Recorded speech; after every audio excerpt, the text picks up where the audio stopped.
In the scorching summer of 1894, in the dusty border town of Laredo, Texas, two elderly Mexican women walked into Dr. Harrison Webb's medical office and shattered everything the American medical community thought they knew about human longevity. Esperanza and Consuelo Valdez were 74 years old, identical twins who had lived through the Mexican-American War, the Civil War, countless cholera epidemics, and the violent chaos of the Texas frontier. Yet they stood before Dr. Webb with the posture of women decades younger, clear eyes that seemed to pierce through his soul, steady hands unmarked by arthritis, and not a single gray hair between them. What Dr. Webb discovered in his examination would haunt him for the rest of his life, and what the medical community uncovered about these women's past would remain buried in classified government files for over a century. The truth about the Valdez sisters wasn't just medically impossible, it was morally unthinkable. Before we continue with the story of the Valdez sisters, make sure to subscribe to our channel and hit that notification bell, and tell us in the comments what state you're listening from, because this mystery spans across the entire American Southwest, and what we're about to reveal will make you question everything you thought you knew about the limits of human knowledge.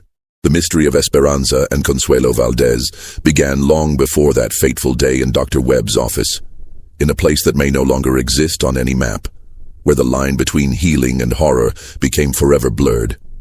Laredo in 1894 was a town caught between two worlds, a place where the dying echoes of the Old West met the advancing march of modern civilization. The dusty streets buzzed with the polyglot mix of Spanish and English, the clash of Mexican tradition and American expansion, creating a unique frontier culture. Railroad workers with calloused hands and sun-weathered faces shared saloons with cattle ranchers whose fortunes rose and fell with the unpredictable Texas weather. Merchants hawked their wares alongside desperados who viewed the border as a convenient escape route from justice on either side of the Rio Grande. Life in this border town was hard and often brutally short. Cholera outbreaks swept through the poorest neighborhoods with terrifying regularity, claiming entire families in a matter of days. Violence was an everyday reality. Gunfights over card games, knife fights over perceived slights, and the constant threat of bandits who viewed the railroad as a source of easy money. Industrial accidents at the rail yards and ranching mishaps added their own toll to the grim statistics. The brutal Texas heat, which could reach 110 degrees in the shade during summer months, claimed lives through heatstroke and dehydration. The average life expectancy in Laredo barely reached 45 years, and those who lived to see 50 were considered fortunate survivors. Dr. Harrison Webb had arrived in Laredo 3 years earlier, a Harvard-educated physician armed with the latest medical knowledge and an unshakable faith in the power of scientific progress. At 38, he was considered one of the most qualified doctors between San Antonio and the Rio Grande. His diploma from one of America's most prestigious medical schools, lending him credibility among the town's growing American population. Webb had come to the frontier not for adventure or fortune, but from a genuine desire to bring modern medicine to places that desperately needed it. Webb prided himself on his scientific approach and meticulous record-keeping, documenting every case in detailed journals that he hoped would someday contribute to medical knowledge. His office, located on the main street in a two-story building that also housed the town's only pharmacy, was equipped with the latest medical instruments he could acquire: a microscope, surgical tools sterilized according to the newest theories about infection, and a small library of medical textbooks that he consulted regularly. The doctor had seen everything the frontier could throw at him: gunshot wounds that required delicate surgery under primitive conditions, knife fights that left men scarred for life, mysterious fevers that defied identification, difficult births where both mother and child hung between life and death. He had watched strong men succumb to diseases that should have been survivable, and he had seen the weak somehow find the strength to overcome seemingly impossible odds. But nothing in his extensive education or 3 years of frontier experience had prepared him for what he would encounter with the Valdez sisters. The twins had lived quietly on the outskirts of Laredo for over 20 years, in a modest adobe house that sat on 5 acres of carefully maintained land. The property was surrounded by gardens that seemed to defy the harsh Texas climate, growing plants that had no business thriving in such arid conditions. Neighbors knew them as curanderas, traditional healers who sold herbs and remedies to the Mexican community that made up the majority of Laredo's population. The sisters kept largely to themselves, venturing into town only when necessary to purchase supplies or attend to patients who were too ill to travel to their home. They spoke little English, conducting most of their business in rapid Spanish that even native speakers sometimes found difficult to follow. Their dialect contained words and phrases that seemed ancient, remnants of a linguistic tradition that predated the arrival of Europeans in the New World. What struck everyone who encountered the Valdez sisters was their remarkable preservation. While other women their age had long since died or become bent and frail, victims of the hard frontier life, Esperanza and Consuelo moved with surprising grace. Their faces bore few lines, their dark hair remained thick and lustrous without a trace of grey, and their eyes held a clarity that seemed almost unnatural in people who claimed to have lived through 7 decades of hardship. Local folklore whispered that the sisters possessed secrets passed down through generations, ancient knowledge that allowed them to maintain their youth and health far beyond normal human limits. Some claimed they had learned their healing arts from indigenous shamans in the deep mountains of Mexico. Others insisted they were descended from Spanish conquistadors who had discovered the fountain of youth in their explorations of the New World. The more practical residents of Laredo simply assumed the sisters had good genetics and knew how to take care of themselves. But folklore and practical assumptions meant little to Dr. Webb. He was a man of science, skeptical of superstition and traditional remedies that couldn't be explained through rational analysis. He had seen too many patients suffer because they trusted folk healers instead of seeking proper medical treatment. In his mind, the curanderas represented everything that was wrong with frontier medicine: ignorance disguised as wisdom, superstition masquerading as knowledge. That skepticism would soon be tested in ways he never imagined, as the Valdez sisters forced him to confront the possibility that some knowledge existed outside the boundaries of his scientific understanding. The morning of July 23, 1894, started like any other oppressive summer day in Dr. Webb's clinic. The heat had already settled over Laredo like a suffocating blanket, and the doctor was reviewing patient files when the relative quiet of his office was shattered by urgent pounding on his door. Before he could respond, the door burst open and Maria Santos stumbled inside, her face streaked with tears and her clothing disheveled from running through the dusty streets. The young Mexican woman was hysterical, speaking rapidly in Spanish while gesturing frantically toward the door. Webb's Spanish was limited, but he caught enough words to understand that something was terribly wrong with her infant son. The child had been burning with fever for 3 days, and traditional remedies had failed to bring relief. "Doctor, please," Maria managed in broken English, her voice cracking with desperation. "My baby, he's dying. Las curanderas, they say come to you now. They say only you can help. They say they cannot save him." The fact that the local curanderas were sending a patient to him was unusual enough to get Webb's immediate attention. In his 3 years in Laredo, the traditional healers had never acknowledged his existence, let alone referred patients to him. They viewed him as an outsider, an interloper who threatened their authority in the community. For them to admit defeat and seek his help suggested that this case was beyond their considerable skills. Webb immediately gathered his medical bag, checking to ensure he had everything he might need for a pediatric emergency. He followed Maria through the winding dirt streets of Laredo's Mexican Quarter, past adobe houses that seemed to absorb and radiate the brutal heat, past cantinas where men sought refuge from the sun in the shadows and cheap alcohol, past markets where vendors hawked their wares under makeshift canvas awnings. The Santos home was a small shack on the very edge of town, its walls made of rough timber and its roof a patchwork of tin and tar paper. A crowd had gathered outside, neighbors, family members, and curious onlookers drawn by the drama of life and death.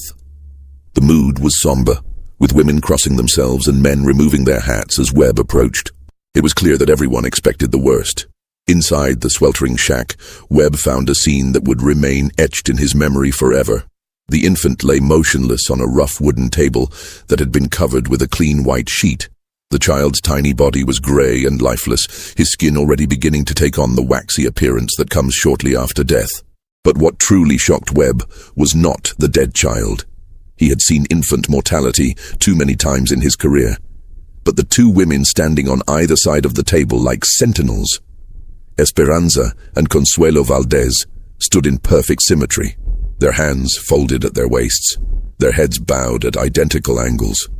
Webb had seen the sisters from a distance during his 3 years in Laredo, but never up close and never in circumstances like these. What struck him immediately was not just their remarkable preservation for women of their advanced age, but something deeply unsettling in their demeanor. They moved in perfect synchronization, their heads turning toward him at precisely the same angle, their dark eyes fixing on him with an intensity that made his skin crawl. There was something predatory in their gaze, as if they were evaluating him rather than simply acknowledging his presence. Their faces showed no emotion, no sadness for the dead child, no sympathy for the grieving mother, no acknowledgement of their own failure to save a life. "The child passed moments ago," Esperanza said, in accented but surprisingly clear English, her voice steady and completely emotionless. "We did everything we could. We administered every remedy in our knowledge," Consuelo added, her tone so identical to her sister's that for a moment Webb wondered if he was hearing an echo. "Sometimes even our gifts are not enough." Webb approached the table and began his examination of the infant, following the procedures he had learned at Harvard for determining cause of death. The child showed all the signs of typhoid fever, the wasting, the dehydration, the particular pallor that came with that specific disease. But something nagged at him as he worked. The body was positioned too perfectly, the limbs arranged with a clinical precision that seemed unnatural for a child who had died in agony. Moreover, the sisters' complete lack of emotion seemed strange for women who had supposedly been fighting to save a life. In his experience, even the most professional medical practitioners showed some sign of distress when they lost a patient, especially when that patient was an infant. But Esperanza and Consuelo displayed the detached interest of scientists observing the results of an experiment. As Webb filled out the death certificate, trying to focus on his work despite the oppressive heat and the weight of the family's grief, he noticed something that made his hand pause mid-sentence. Both sisters bore identical small scars on their left hands, 3 parallel lines that looked deliberately made, almost ritualistic in their precision. The scars were old, well-healed, but their placement was too exact to be accidental. When he glanced up from his paperwork, he found both sisters watching him with expressions he couldn't quite read. There was something calculating in their gaze, as if they were measuring his reaction to what he had observed. For a brief moment, Webb felt like a specimen under a microscope, and the sensation was deeply uncomfortable. "Doctor," Esperanza said, her voice cutting through the murmur of grieving family members, "perhaps you would like to examine us sometime. We have lived long lives in this harsh place. Your science might be interested in how we have managed to survive when so many others have not." The way she said "science" sent a chill down Webb's spine despite the oppressive heat. There was something mocking in her tone, as if she knew secrets that his education had never taught him. The invitation was phrased politely, but it felt more like a challenge than a request. "We know things," Consuelo added, her eyes never leaving Webb's face, "that your books do not teach. Things that might expand your understanding of what the human body can endure and what it can accomplish." Webb found himself nodding agreement, though every instinct told him to decline and walk away. His curiosity as a physician overrode his growing unease, even as alarm bells rang in the back of his mind. 3 days later, the sisters appeared at his clinic for what would become the most disturbing medical examination of his career. The appointment was scheduled for late afternoon, when the heat had begun to dissipate, and the streets of Laredo grew quiet in preparation for the evening. Webb had spent the intervening days thinking about the sisters, their unusual preservation, and the strange circumstances surrounding the Santos child's death. He had even consulted his medical textbooks, looking for any mention of traditional healing practices that might explain their apparent longevity. When Esperanza and Consuelo arrived at his clinic, they came dressed in simple black dresses that seemed more appropriate for mourning than for a medical examination. They moved with the same synchronized precision he had observed at the Santos home, and once again Webb was struck by their unnatural preservation. Up close, in the better light of his office, he could see that their skin had the texture and elasticity of women decades younger than their claimed age. "We are ready for your examination, doctor," Esperanza said, as they seated themselves in his office. "We are curious to see what your modern science will make of us." As Webb prepared his instruments, he couldn't shake the feeling that he was about to discover something that would challenge everything he thought he knew about medicine, aging, and the limits of human capability. Webb's examination of the Valdez sisters defied every medical principle he had learned during his years at Harvard Medical School. Their vital signs were not just good for women of their advanced age. They were remarkable by any standard. Their resting heart rate was that of trained athletes, strong and steady at 60 beats per minute. Their blood pressure was perfect, their lung capacity impressive, and their reflexes, while not superhuman, were remarkably sharp for people who claimed to have lived through 7 decades of frontier hardship. What truly puzzled Webb was their muscle tone. Both sisters showed evidence of lives filled with physical activity, their bodies lean and strong despite their advanced age. Yet neighbors insisted they rarely left their property except for brief trips into town. Their hands, which should have been gnarled with arthritis after decades of manual labor, were steady and dexterous. When Webb tested their grip strength, he found it comparable to that of women half their age. Most disturbing were their scars. Beyond the 3 parallel lines he had noticed on their left hands, both sisters bore dozens of small, precise marks covering their arms, torso, and even their legs. The scars were clearly intentional, made with surgical precision and perfectly healed. They formed patterns that seemed almost anatomical, as if someone had been using their bodies as textbooks to teach human physiology.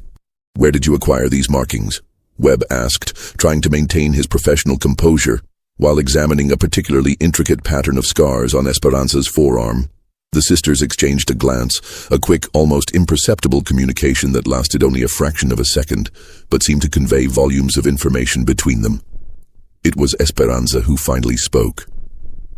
"We come from the mountains, Doctor, far from here, in a place where civilization had not yet reached. Our people had traditions, ways of learning that your schools do not teach." "What kind of traditions require such precise cutting?" Webb pressed, his scientific curiosity overcoming his growing unease. "Traditions that keep one healthy," Consuela replied, her voice as emotionless as her sister's. "Traditions that teach survival, when survival means the difference between life and death. In the mountains, one must understand the body completely, how it works, how it fails, how it can be repaired." Webb tried to press for more details, but the sisters offered only vague references to their homeland.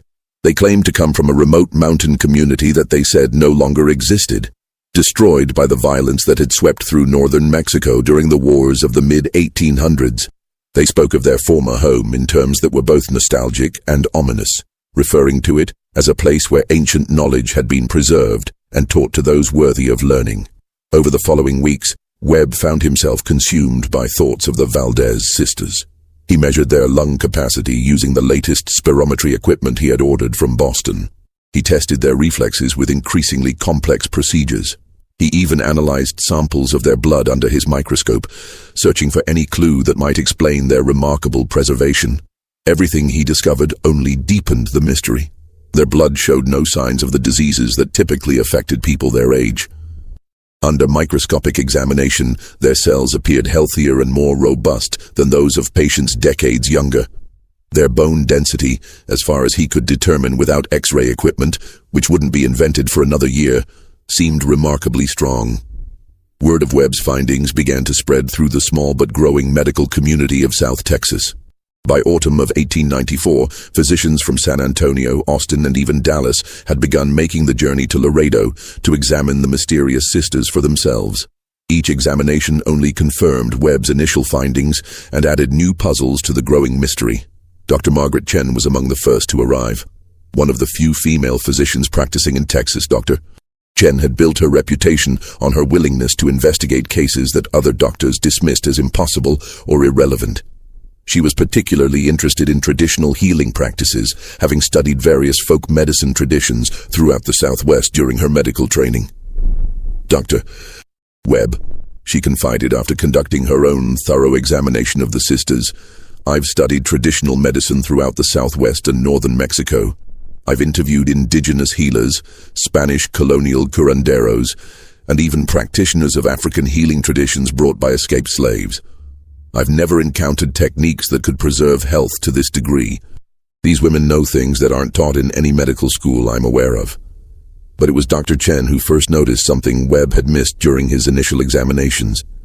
She observed the sisters' breathing patterns during stress tests, noting how they seemed able to control their heart rate and blood pressure through concentration alone. More disturbing was their encyclopedic knowledge of human anatomy. They could identify pressure points and nerve clusters with the precision of trained surgeons, and they seemed to understand the body's systems in ways that went far beyond traditional folk medicine. "Tell me, Doctor," Chen asked the sisters during one of her examinations, "where exactly did you learn such detailed knowledge of human physiology? Some of what you've described is more advanced than what we teach in medical school." The silence that followed was deafening. For the first time since Webb had met them, the sisters appeared genuinely uncomfortable. They shifted slightly in their chairs, and their synchronized movements became less precise, as if Dr. Chen's question had disrupted some carefully maintained facade. Esperanza finally spoke, her voice barely above a whisper. "One learns many things when survival depends on it, Doctor. When your people face threats that civilized places do not know, you must understand everything about life and death. Everything." "What kind of threats?" Dr. Chen pressed, her scientific curiosity overriding her growing sense of unease. Instead of answering directly, Consuelo rolled up her sleeve further, revealing more of the intricate scars that covered her arm. "Each mark tells a story, Doctor. Each mark represents knowledge gained through experience, knowledge that cannot be learned from books or lectures."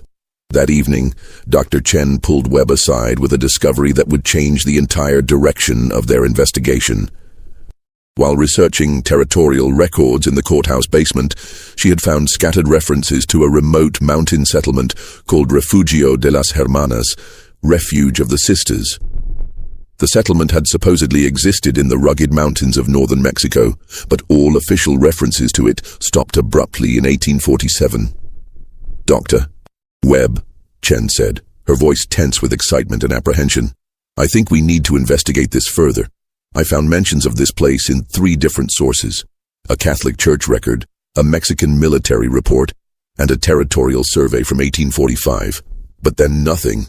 It's as if the place simply vanished from history.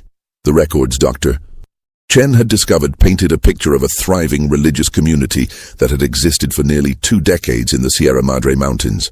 According to the church documents, Refugio de las Hermanas had been established in the early 1830s as a Catholic mission dedicated to preserving indigenous healing traditions while converting local populations to Christianity.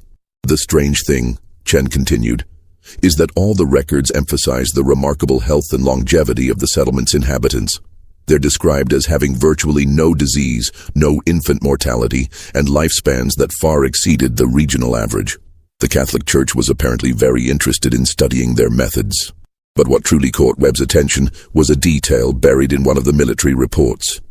The document, written by a Mexican army captain in 1846, mentioned 2 young women who served as the settlement's primary healers.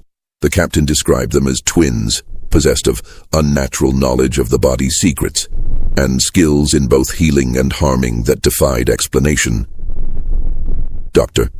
Webb," Chen said quietly, "I think we may have found where our sisters learned their skills. But I also think something terrible happened at that settlement, something that forced them to flee and hide their true knowledge. And I'm beginning to suspect that what happened there might explain not just their longevity, but their unusual attitudes toward death." The investigation that followed would consume both doctors' lives for the next several months, as they delved deeper into the mystery of Refugio de las Hermanas and its connection to the women who had somehow survived its destruction. The investigation that Dr. Chen and Dr. Webb launched into the history of Refugio de las Hermanas quickly revealed disturbing patterns that neither physician was prepared to confront. Working together with methodical precision, they began documenting everything they could discover about the Valdez sisters, their daily routines, their interactions with patients, their extensive knowledge of both healing and harmful plants, and most importantly, their past. What emerged from weeks of careful research was a picture that grew more unsettling with each revelation. The sisters' knowledge of medicinal plants was not just encyclopedic. It extended far beyond healing into realms that made both doctors increasingly uncomfortable. During seemingly casual conversations, the women could identify dozens of toxic plants and describe their effects on the human body with chilling precision and disturbing enthusiasm. When Dr. Chen tested their knowledge by asking about the symptoms of various plant-based poisons, their answers were immediate, detailed, and spoken with the confidence that comes only from direct observation. They could describe the progression of ricin poisoning, the specific neurological effects of certain mushroom toxins, and the cardiovascular collapse caused by digitalis overdose with the precision of researchers who had watched these effects unfold in real time. The oleander, Esperanza had explained during one such conversation, causes the heart to beat irregularly before it stops entirely. The victim experiences nausea and confusion first, then cardiac arrhythmia. Death usually occurs within 12 to 24 hours, depending on the dose and the victim's constitution. The castor bean is more gradual, Consuelo had added with what Webb could only describe as clinical satisfaction. The ricin damages the cells slowly. The victim seems to recover at first, then deteriorates over several days. It mimics many natural diseases, making it difficult to detect. More troubling were the inconsistencies in their personal history that became apparent under scrutiny. The sisters claimed to have arrived in Laredo in 1873, but property records showed they had purchased their land in 1871, a discrepancy of 2 years that might seem minor, but became significant when compared to other irregularities in their story. When pressed about these inconsistencies, the sisters simply stated that paperwork often contained errors, especially during the chaotic period following the Civil War. But Webb was beginning to suspect that the errors were intentional, part of a carefully constructed false identity designed to obscure their true origins and timeline. Dr. Samuel Rivera joined the investigation in late October 1894, bringing with him expertise in the emerging field of forensic medicine. A colleague of Webb's from their Harvard days, Rivera had spent the years since graduation studying criminal investigation techniques and the medical analysis of suspicious deaths. His arrival would prove crucial to understanding the true nature of the Valdez sisters' knowledge. Rivera's examination of the sisters' scars was conducted with the meticulous attention to detail of a criminal investigator. Using a magnifying glass and careful measurements, he documented the precise locations, angles, and healing patterns of every mark on their bodies. His conclusions were disturbing and unambiguous. "These aren't ceremonial markings or accident scars," Rivera told Webb and Chen privately after completing his examination. "They're practice cuts. Someone taught these women anatomy by having them make precise incisions on themselves and each other. Look at the patterns. They follow major blood vessels, nerve pathways, and organ locations with surgical precision." Rivera's analysis revealed that the scars formed a comprehensive anatomical atlas carved into human flesh. There were marks indicating the locations of major arteries, the pathways of important nerves, and the precise positions of vital organs. Most disturbing were the patterns on their hands and wrists, which Rivera identified as practice cuts for techniques used to disable or kill quickly and quietly. "Whoever taught them this," Rivera continued, his voice grim with the implications of his discovery, "wasn't just interested in healing. They were training these women to understand exactly how to damage the human body as efficiently as they could repair it." The team's investigation expanded to include interviews with longtime residents of Laredo, searching for anyone who could provide information about the sisters' arrival and early years in the community. What they discovered was a pattern of coincidences that strained credibility and painted an increasingly sinister picture of the women's true nature. Several elderly residents recalled that mysterious deaths had occurred shortly after the sisters' arrival in the early 1870s, deaths that were attributed to natural causes but shared curious similarities. The victims were always people who had asked questions about the sisters' background, expressed skepticism about their healing methods, or shown interest in investigating their past more thoroughly. Maria Esperanza Ruiz, an elderly woman who had known the sisters for nearly 20 years, finally broke her silence when Dr. Chen offered to treat her severe arthritis free of charge. Speaking in rapid Spanish, which Dr. Chen translated for Webb and Rivera, Maria revealed information that sent chills through all three physicians. "She says," Chen whispered as she translated the old woman's words, "that people who asked too many questions about the sisters' past had a habit of falling ill with strange sicknesses. Always different symptoms, but always fatal. She says the sisters never seemed surprised when these deaths occurred, almost as if they had been expecting them." Maria's account was corroborated by other long-time residents who, once assured of anonymity, shared similar observations. A pattern emerged of curious neighbors, nosy officials, and persistent questioners who had died under mysterious circumstances over the past 2 decades. The deaths were always attributed to common frontier ailments, fever, heart failure, respiratory illness, but the timing was consistently suspicious. Most chilling was Maria's description of the sisters' behavior during these deaths. Unlike other residents, who showed normal grief and concern when neighbors died, Esperanza and Consuelo displayed what Maria called científica frialdad, scientific coldness. They would attend funerals and offer condolences, but their demeanor suggested professional interest rather than personal sorrow. She says, Chen continued translating, that the sisters would always volunteer to help prepare the bodies for burial. They insisted on washing and dressing the deceased, claiming it was their duty as healers. But Maria noticed that they seemed to be examining the bodies very carefully, as if they were studying the results of their work. The implications of this revelation forced the three physicians to confront a possibility that challenged their understanding of medicine and morality. Were the Valdez sisters not just healers who had learned their trade through unconventional means, but active practitioners of a deadly art that combined medicine with murder? Dr. Rivera's expertise in criminal investigation led him to examine the official death records for Laredo and the surrounding area over the past 20 years. What he discovered provided statistical evidence for what Maria Ruiz and other residents had observed anecdotally. The mortality rate among people who had expressed interest in the sisters' background was significantly higher than the general population, and the causes of death showed patterns consistent with sophisticated poisoning. The deaths appear natural, Rivera explained to his colleagues, but they cluster around specific behaviors, asking questions about the sisters' past, expressing skepticism about their methods, or attempting to investigate their background.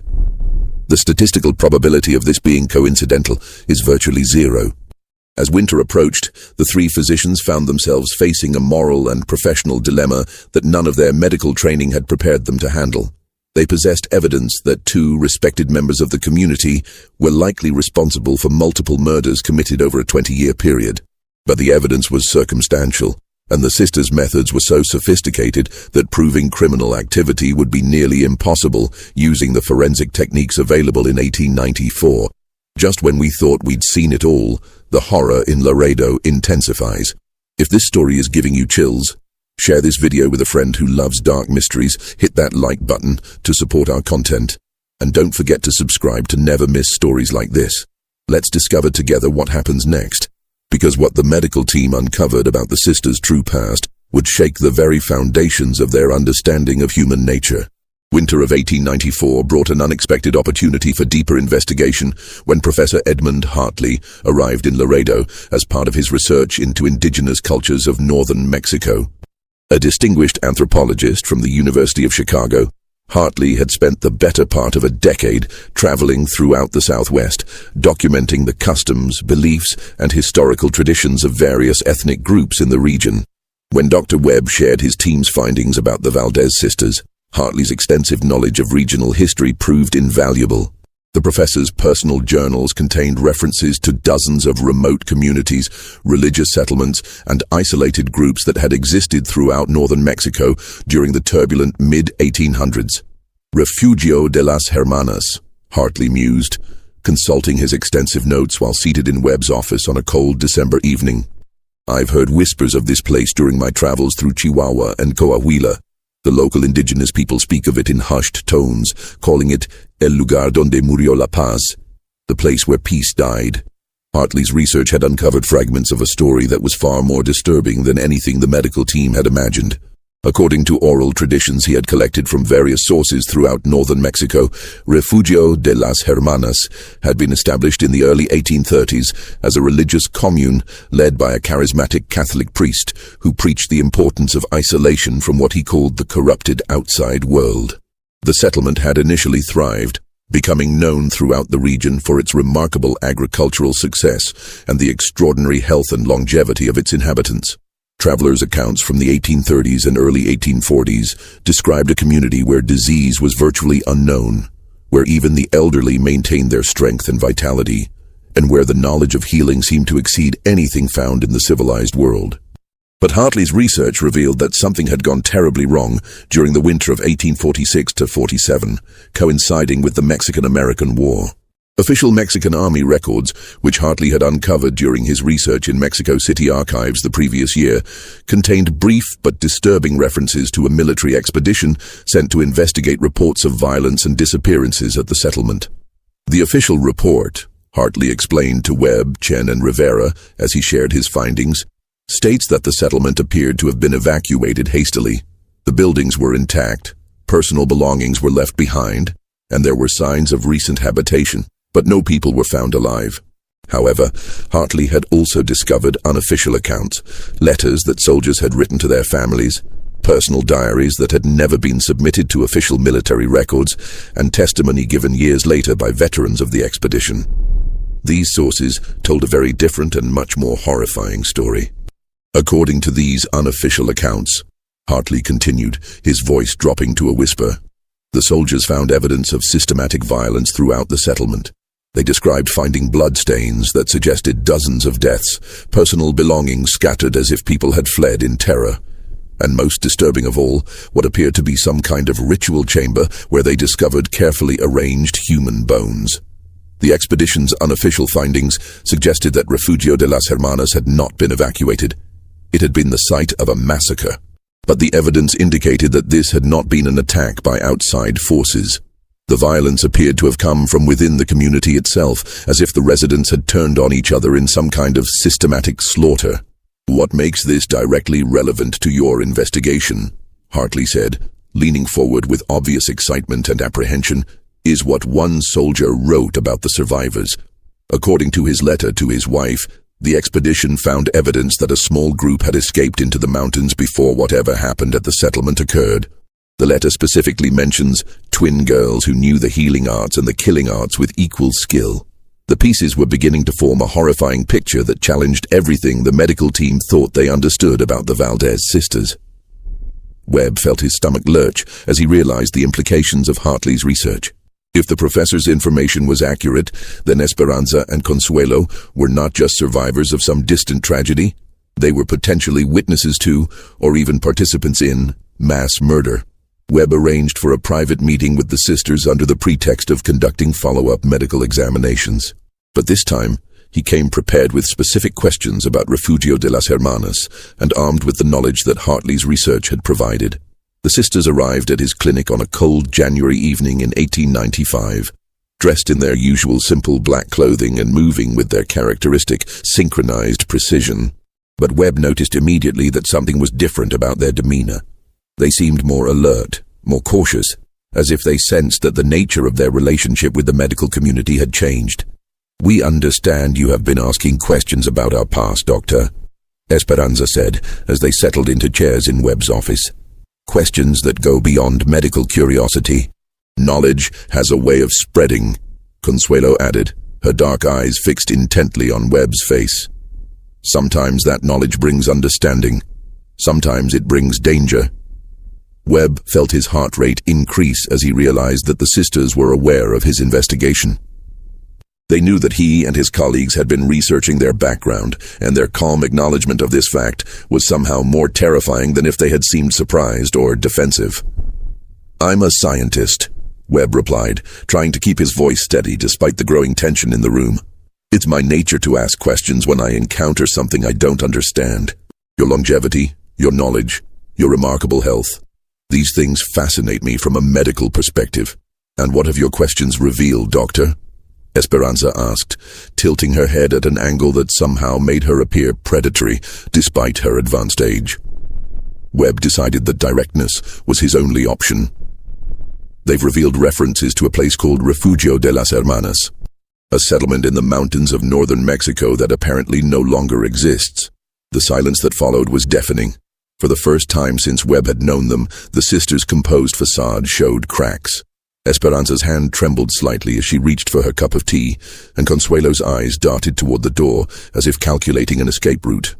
"You have been asking dangerous questions, Doctor," Esperanza said slowly, her voice carrying a warning that made Webb's skin crawl. "Questions that disturb graves that are better left undisturbed." "Sometimes graves need to be disturbed," Webb replied, surprised by his own boldness, "especially when they might explain how two women survived something that apparently killed an entire community." The silence stretched between them like a physical presence, heavy with unspoken threats and terrible possibilities. Finally, Consuelo spoke, her voice barely audible above the winter wind rattling the windows of Webb's office. Survival, Doctor, sometimes requires choices that civilized people cannot understand. Our people face threats that your books do not describe, enemies that your safe world has never known. We learned what we needed to learn to survive. What kind of threats required you to learn such detailed knowledge of human anatomy? Webb pressed, his scientific curiosity overriding his growing fear. What enemies necessitated understanding both healing and harming with such precision? Instead of answering directly, Esperanza slowly rolled up her sleeve, revealing more of the precise scars that covered her arm. In the lamplight of Webb's office, the marks seemed to form intricate patterns, anatomical diagrams carved into human flesh with surgical precision. Each mark tells a story, Doctor, she said, her voice taking on an almost hypnotic quality. Each mark represents knowledge gained through direct experience. Knowledge of how the body works, how it breaks, how it heals, and how it dies. Webb stared at the scars, realizing with growing horror that they weren't random markings. They formed a comprehensive map of human anatomy, the locations of major arteries, the pathways of critical nerves, the positions of vital organs. Someone had taught these women medicine by using their own bodies as textbooks, creating a living library of anatomical knowledge. Who taught you this? He whispered, unable to look away from the intricate network of deliberately inflicted wounds. The sisters exchanged another glance, and for a moment, Webb saw something in their eyes that made his blood freeze. It wasn't fear or sadness or even defiance. It was the cold calculation of predators who had been discovered, but were not yet ready to flee. Father Sebastian, Consuelo finally answered, her voice filled with a mixture of reverence and something that might have been fear. He taught us everything we know about the secrets of life and death. The name Father Sebastian sent Professor Hartley into a frenzy of research that would consume the next several weeks. Working with contacts he had developed throughout Mexico during his anthropological studies, Hartley began uncovering records that painted a picture of a man whose definition of religious devotion had crossed the line into absolute madness. Sebastian Valdez. Webb noted with growing dread that the sisters shared his surname, suggesting a family connection that made their story even more disturbing. Had been a Catholic priest who was expelled from the church in 1834 for what official records described as theological irregularities and disturbing practices that violated the sacred trust between shepherd and flock. The detailed church records that Hartley obtained through his contacts in Mexico City described Father Sebastian as a brilliant but increasingly unstable individual who had developed his own twisted interpretation of Christian doctrine. His theology emphasized suffering as the primary path to divine knowledge, and he believed that understanding the human body in its entirety, including its capacity for pain and its mechanisms of death, was essential to truly comprehending God's creation. Dr. Webb, Hartley said, his voice shaking as he read from the church documents in Webb's office. Father Sebastian wasn't just teaching religion to his followers, he was conducting systematic experiments on human beings. The church investigation found evidence that he was using his own congregation as subjects for anatomical studies, medical experiments, and what can only be described as torture disguised as religious instruction.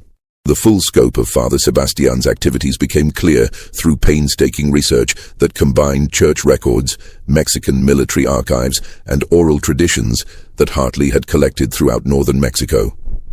The priest had established Refugio de las Hermanas as a place where he could pursue his perverted studies without interference from church authorities or civil government.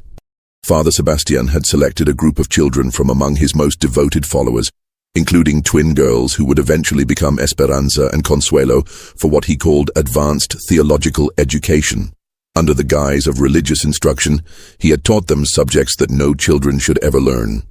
Advanced human anatomy, surgical techniques, the properties of various plants and minerals, and most disturbing of all, methods for causing untraceable death.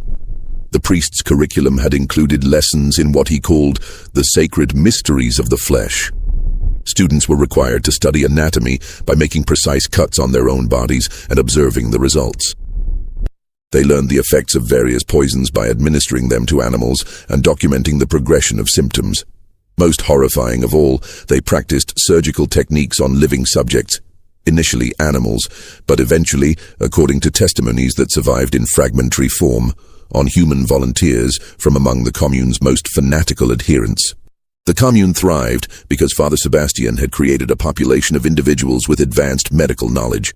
Webb realized as he pieced together the timeline with his colleagues, they could keep the community healthy because they understood the human body better than trained physicians. But that same knowledge had a sinister application. When dissent arose within the commune, when members began to question Father Sebastian's increasingly extreme demands, or when outsiders showed too much interest in the settlement's activities, the priest's specially trained students knew exactly how to eliminate these problems. They could induce heart attacks that appeared natural, create respiratory failures that mimicked common diseases, or administer poisons that left no trace in the primitive forensic examinations of the 1840s. Dr.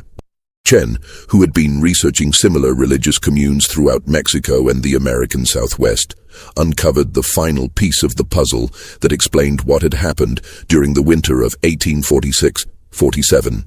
A journal fragment, discovered in a private collection in Mexico City, had been written by a Mexican army captain who had participated in the expedition to investigate Refugio de las Hermanas. The captain's account, written years after the events and clearly intended as a confession rather than an official report, described finding evidence of what he called medicinal murders throughout the settlement. Bodies had been discovered buried in carefully organized graves, each showing signs of death that appeared natural but revealed subtle evidence of poisoning or surgical intervention when examined closely. Most chilling was the captain's description of the ritual chamber that other sources had mentioned. According to his account, the room contained detailed anatomical drawings covering every surface, along with what appeared to be a systematic record of human experimentation spanning more than a decade. The bones found in the chamber showed signs of precise cuts and intentional damage, evidence of someone practicing increasingly advanced surgical techniques on living subjects. The twins weren't just survivors of whatever happened at Refugio de las Hermanas, Chen concluded grimly as she shared her findings with the rest of the team. They were Father Sebastian's most successful students. He had trained them to be healers and killers in equal measure, and they had spent years perfecting their skills on their fellow commune members. But the investigation revealed that the story didn't end with the commune's destruction. Father Sebastian had apparently anticipated the Mexican military expedition, perhaps through contacts he maintained within the church or government circles. He had orchestrated the systematic elimination of the entire commune, using his specially trained students to murder every resident before fleeing into the mountains with his most devoted followers. The massacre hadn't been the result of external attack or internal uprising. It had been a carefully planned operation designed to eliminate witnesses and evidence of Father Sebastian's experiments. The priest and his remaining followers, including the twin sisters, had spent the next 25 years wandering through northern Mexico and the American Southwest, always staying ahead of authorities and always leaving a trail of unexplained deaths in their wake. They weren't refugees seeking a new life, Webb realized with growing horror. They were predators looking for new hunting grounds. And they chose Laredo because it was the perfect environment for their particular skills. The border town offered everything the surviving members of Father Sebastian's cult needed.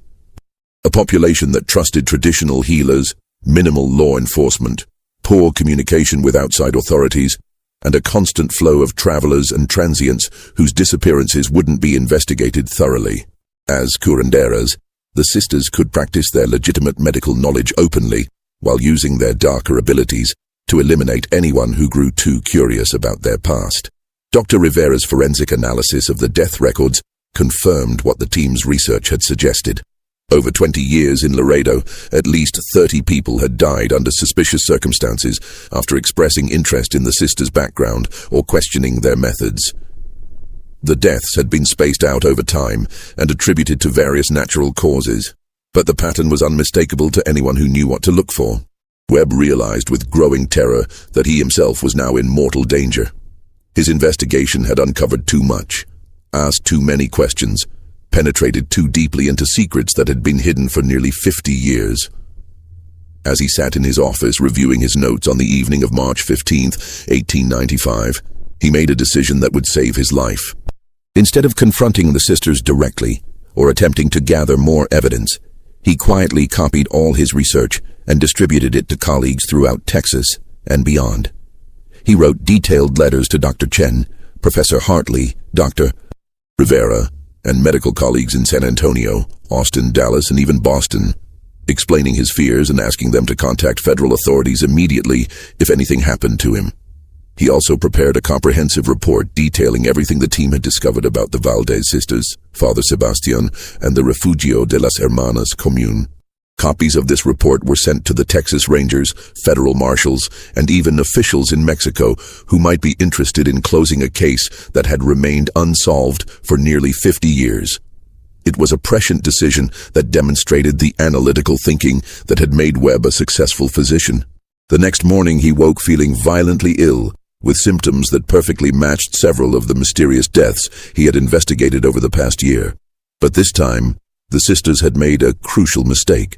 By targeting someone who had prepared for exactly this possibility, they had triggered a response that would finally bring their decades-long killing spree to an end. Dr.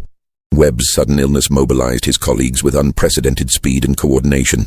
Dr. Chen received his letter by telegraph and immediately departed San Antonio for Laredo, bringing with her a federal marshal and a military physician who specialized in treating exotic poisonings.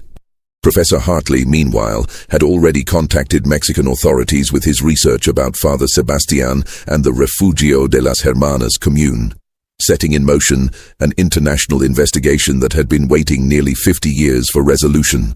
The federal investigation that followed was swift, thorough, and conducted with the kind of resources that local law enforcement could never have brought to bear on the case. When U.S. Marshals arrived at the Valdez sisters' adobe house on the morning of March 18, 1895, they found it meticulously cleaned and completely abandoned. The sisters had vanished sometime during the night, leaving behind only their carefully tended garden of medicinal plants. Federal botanists who examined the garden made disturbing discoveries that confirmed the team's worst suspicions. Many of the plants growing on the property were highly toxic varieties that didn't naturally occur in South Texas. Someone had been cultivating deadly nightshade, castor beans, oleander, and dozens of other poisonous species with the care and precision of a master gardener. The arrangement of the plants suggested systematic cultivation for the purpose of poison production rather than legitimate medical use. Hidden beneath the floorboards of the main house, investigators discovered a cache of documents that provided definitive proof of everything Webb and his colleagues had theorized. Father Sebastian's personal journal, written in a mixture of Spanish and Latin, contained detailed records of his experiments spanning more than 4 decades. The journal was a masterpiece of meticulous record-keeping and absolute moral corruption. It contained anatomical drawings that rivaled anything produced by legitimate medical schools, detailed descriptions of poison recipes that demonstrated sophisticated understanding of chemistry and toxicology, and most damning of all, a chronological list of over 400 names with dates of death and methods used. The entries revealed the true scope of Father Sebastian's criminal enterprise. The commune at Refugio de las Hermanas had been just the beginning of a killing spree that had continued for decades across multiple countries. The priest and his followers had moved systematically through northern Mexico and the American Southwest, establishing themselves in remote communities, gaining trust through their legitimate healing abilities, and then eliminating anyone who posed a threat to their secrecy. The final entries in the journal, dated just weeks before the sisters' disappearance, included the names of Dr. Webb, Dr. Chen, Professor Hartley, and Dr. Rivera. Father Sebastian, who had apparently been living in hiding somewhere near Laredo throughout the sisters' 20-year residence, had been monitoring the medical team's investigation and planning their elimination. Dr. Webb survived his poisoning, but barely. Dr. Chen's quick thinking and access to modern medical treatments, combined with Webb's own preparations for this exact scenario, allowed him to recover after several weeks of intensive care. The experience left him physically weakened but mentally sharpened, and he became more determined than ever to see justice done. The investigation revealed that Father Sebastian had died of natural causes sometime in late 1894, leaving the sisters to continue his work alone. His death explained why they had become more careless in their activities, ultimately leading to the scrutiny that exposed their true nature. Without their mentor's guidance, Esperanza and Consuelo had made mistakes that 50 years of careful practice had taught them to avoid. Despite an extensive manhunt involving both American and Mexican authorities, the Valdez sisters were never captured. The investigation did uncover evidence of their escape route, which had taken them south into Mexico and then west toward the Pacific coast. Reports from local authorities suggested they had obtained passage on a ship bound for South America, but these reports were never confirmed. The official government report, filed in the summer of 1895, concluded that Father Sebastian and his followers had been responsible for at least 400 documented murders over a 50-year period. The report estimated that the true number of victims was likely much higher, as many deaths had probably been attributed to natural causes and never investigated as potential homicides. The report also detailed the sophisticated methods used by the cult members, describing them as among the most skilled practitioners of undetectable murder in criminal history. Their combination of legitimate medical knowledge and systematic study of poison and anatomy had made them virtually unstoppable until advancing forensic science and improved communication between law enforcement agencies finally exposed their activities. But the story of the Valdez sisters didn't end with their escape. For years afterward, reports continued to surface throughout Latin America of elderly twin women appearing in remote communities, offering medical services, and displaying the same remarkable preservation that had first attracted Dr. Webb's attention in Laredo. These reports always followed a familiar pattern. The women would arrive quietly in a community suffering from disease or lacking medical care. They would gain trust through their obvious skill and knowledge, establishing themselves as indispensable healers. But inevitably, anyone who asked too many questions about their past or expressed skepticism about their methods would fall victim to mysterious illnesses that defied explanation. Dr. Webb spent the remainder of his career documenting these sightings and working with law enforcement agencies throughout the Americas to track the sisters' movements. His final report on the case, submitted to federal authorities in 1910, concluded that Esperanza and Consuelo were still alive and still practicing their deadly craft in remote areas of South America. What we discovered in Laredo, Webb wrote in his concluding analysis, was not a medical mystery, but a human one. Science could not explain the sisters' longevity because science was looking for natural causes when the truth was far more sinister. These women had learned to extend their own lives by systematically shortening the lives of others. Their apparent immortality was built on a foundation of carefully concealed corpses, and their remarkable preservation was maintained through decades of murder, disguised as medicine. The Valdez case became a landmark in the development of forensic medicine and criminal investigation techniques. Dr. Rivera's analysis of the sisters' methods contributed to early advances in toxicology and the detection of poison-related deaths. Dr. Chen's research into their psychological profiles helped establish some of the first systematic approaches to understanding serial killers and their motivations. Professor Hartley's anthropological work on the Refugio de las Hermanas Commune became a seminal study in the psychology of religious cults and the ways charismatic leaders can corrupt legitimate institutions for criminal purposes. His research helped authorities identify and investigate similar groups throughout the Americas, preventing other tragedies like the one that had produced the Valdez sisters. The case file remained officially open until 1925, when the last confirmed sighting placed two elderly Mexican women in a remote mining town in the Andes Mountains of Peru. Local authorities reported that the women had appeared during a typhoid outbreak, offered their services as healers, and successfully treated dozens of patients before disappearing after several prominent townspeople died under mysterious circumstances. After 1925, the trail went completely cold. Whether the sisters finally succumbed to old age, fell victim to the violence that plagued much of South America during that period, or simply became too skilled at concealment to be detected, remains unknown. But their legacy lived on in the advances in forensic science that their case had helped inspire, and in the cautionary tale their story provided about the corruption of knowledge and skill for evil purposes. Dr. Webb himself was forever changed by his encounter with the Valdez sisters. Colleagues noted that he became obsessed with medical ethics and the responsibility that came with healing knowledge.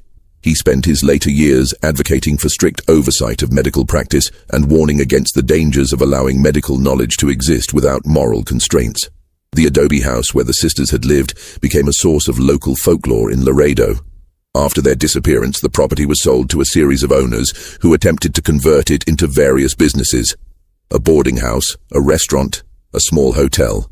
But tenants and customers never stayed long, reporting that the atmosphere felt oppressive and that the carefully tended garden seemed to grow wild herbs and toxic plants that hadn't been planted there. Local residents began to avoid the property, and stories spread about strange smells emanating from the house during certain weather conditions, as if the earth itself retained the chemical residue of decades of poison production. Children were warned to stay away from the area, and even adults felt uneasy when passing the location where so much evil had been concealed behind a facade of healing and charity. By the 1920s, the house had been abandoned entirely, its adobe walls slowly crumbling under the assault of Texas weather and neglect. The garden, once so carefully maintained, grew wild with native plants that seemed to thrive in soil that had been enriched by decades of toxic cultivation. Botanists who studied the area noted that certain poisonous species continued to appear there naturally, as if the genetic material of the sisters' deadly plants had permanently altered the local ecosystem. Today, the site where the Valdez house once stood has been developed into a small commercial district in downtown Laredo. Few residents of the modern city know the dark history of the location, and even fewer realize that they're walking over ground where one of America's most sophisticated serial killing operations was conducted for over 2 decades. The original medical records from Dr. Webb's investigation are stored in the archives of the Texas Rangers, filed under cases that remain technically unsolved due to the perpetrators never being captured or confirmed dead. The documents fill several boxes and represent one of the most comprehensive criminal investigations conducted in the American Southwest during the 1890s. Occasionally, researchers studying the history of frontier medicine or early forensic science discover these records and are amazed by the sophistication of both the crimes and the investigation that exposed them. The case continues to be studied in medical schools as an example of how healing knowledge can be corrupted for criminal purposes, and in law enforcement academies as a demonstration of the importance of inter-agency cooperation in solving complex cases. The question that haunted Dr. Webb until his death in 1932 continues to puzzle researchers and law enforcement officials today.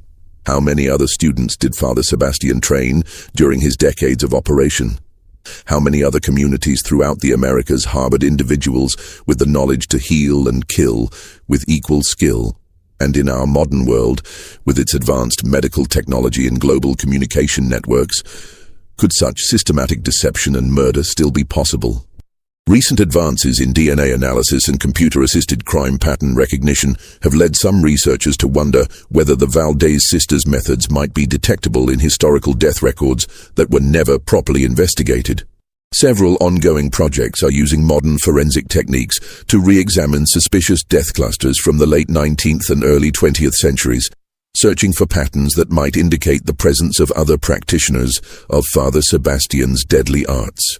The story of Esperanza and Consuelo Valdez serves as a chilling reminder that the most terrifying monsters are often those who hide behind masks of respectability and service.